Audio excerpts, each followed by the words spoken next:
It occurred to me today that this is the last commute home vlog. Well, technically, might be one more, depends on how absolutely shameless I want to be and try and break this into 3 parts or not.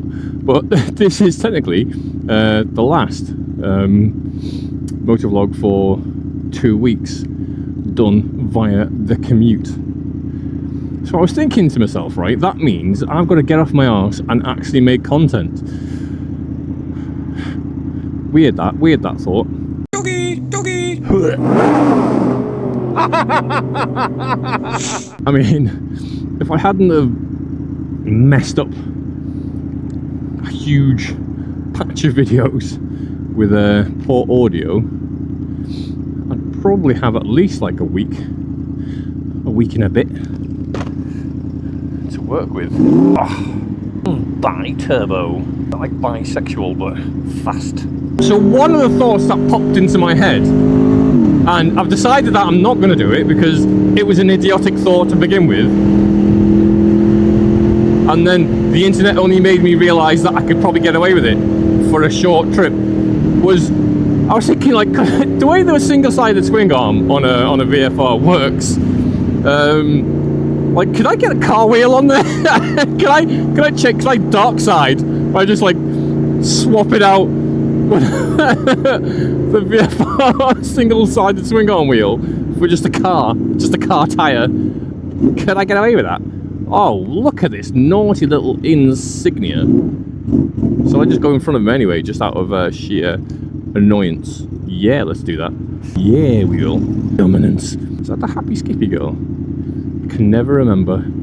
Let's find out. No, it isn't. Or maybe she's become jaded. Oh, I think the Skippy girl was younger.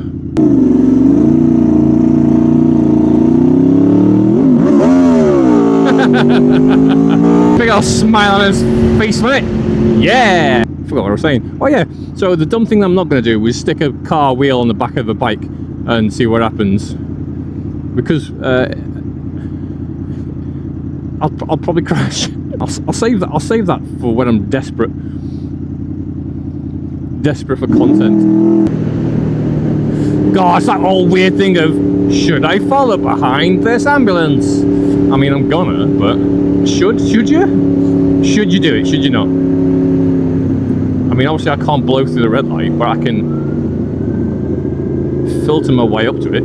For all those illegal people blowing through a red light, and then they're just going to crack on, aren't they? They're going to go, well, I'm through now because the ambulance said I could. That's not how that works, mate. Did I just blow through a red light? No.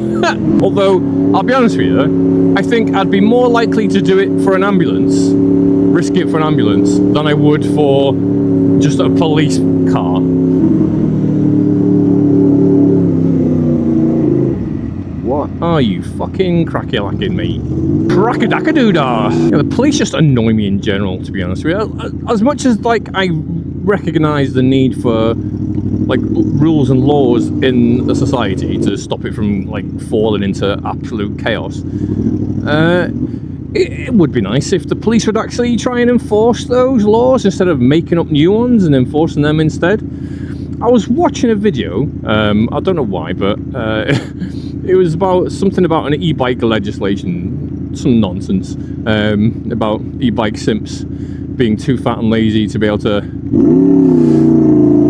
pedal a bike normally, and they wanted to have, like, they wanted to remove the pedal assist so they could have a little throttle on it instead, become even lazier and probably just as fat. So people were kicking off, obviously, because they're like, oh, I need my e-bike, I can't get around without my e-bike, because God forbid I should lose a few pounds. And then people going, well, the police don't check him anyway. Like, what's this? Like, no one cares. There's laws. I mean, I don't break any, ever. Have never done, not once. There's like the back road tourist was talking about how he had his bike stolen, his motorbike stolen, and he went through all this, like, detective work himself, handed over the criminals to the police on a silver platter, and they did nothing. What's the point? What's the point at all? Like, unless they can just sit on their arse in a van and get speeding tickets, or they can try and arrest old ladies for saying mean things on the internet, they just don't fit for purpose at all. It was orange, it was orange, it was orange.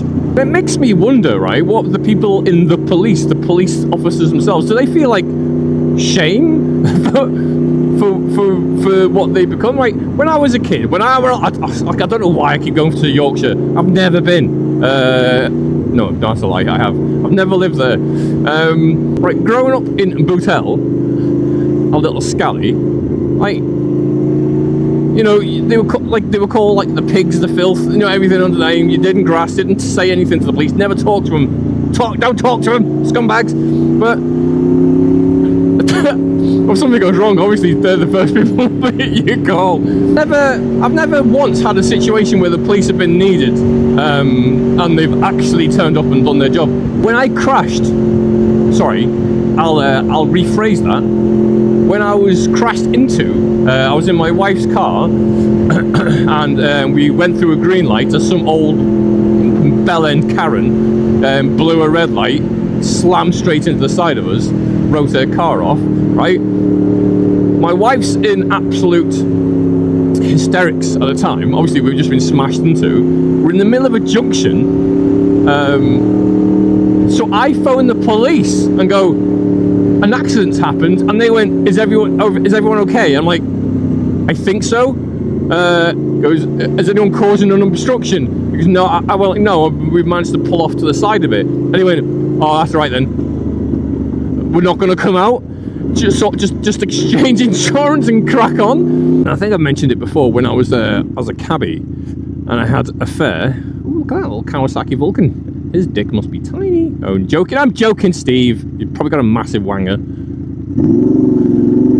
Shall I ask him? I completely derailed myself. Right, yeah, when I was working as a cabbie, and the police pulled me over, put me in the back of the police car, and started asking me questions about, you know, have I picked anyone up I think might be a drug dealer, while I had a fare in the car that I told them about. I was like, she's trying to get to the train station, and you're making her think that I'm a wrong'un. Yeah, flash me, mate. Flash me. There's loads of room. Shut up. Big bear. Ooh, doggy dominance. I got pulled over once, right? I was coming home from work. I was a vapor at the time. Vapist. I don't know. I should probably subtitle that just to make sure people realise what I just said. So, as people may know, when you start vaping, if you get carried away and go down the road of all the different little mods and tanks and stuff like you can use, right? So essentially, I had the window cracked and I was blasting out huge plumes of vapor like a boss on my way home, just chilling out. And the police pulled me over, and he's like, telling me, "Oh, I think you've got problems with your engine or something. We've been following you for ages." And I'm like, and I couldn't quite click at the time because one, I wasn't speeding, so I don't know why he pulled me over. I was confused as to the whole interaction as to why he was stopping me and telling me there was something wrong with the car, and there wasn't. It wasn't until like shortly after I was like vaping again, and I went, "Oh, yeah, he's an idiot." But he was so aggressive, so angry, and he was like, "Oh, you need to take this car straight to a garage right now. Do you still live at or whatever?" And tells me my address, like he's trying to intimidate me. He goes, "If you don't go straight home, we'll know." I'm like, no, you won't. And I just went straight home. Do you hear that? Filth. Dog filth. Ugh. Stupid popo. I wonder if some of them are just like frustrated that they join the police to try and help make communities safer, and they're just being told to go and do stupid things, or have they drank the Kool-Aid and think they're on the side of the righteous? Because you're not, mate. Look how close this Audi's getting to those two kids on a bike. Absolute weapon. So it feels like it was like the pandemic that was the turning point for me anyway. I mean, I don't know how bad it was before then, but until the police started like arresting people for going for coffee, yeah, I don't really think about it too hard. I mean, is there a fitness requirement for the police anymore? Because it doesn't look like there is. God, that smells of poo. Right? I mean, I know you don't really need a huge amount of strength to pull a trigger on a taser and knock someone out. But I'm not saying that from the point of view of, oh, look at all these little women. Have you seen like the big old fat people that have been joining the police? Who are they going to catch? No one. It sounds like I really hate fat people. I really don't. I really don't. I just think it's quite ironic. Especially like this whole Ozempic thing where people will do anything other than exercise and eat well. Okay, when I take over, we're going to have to revamp the police. That's going to be job number 2. With job number 1, obviously, revoking the license of, well, everyone other than me.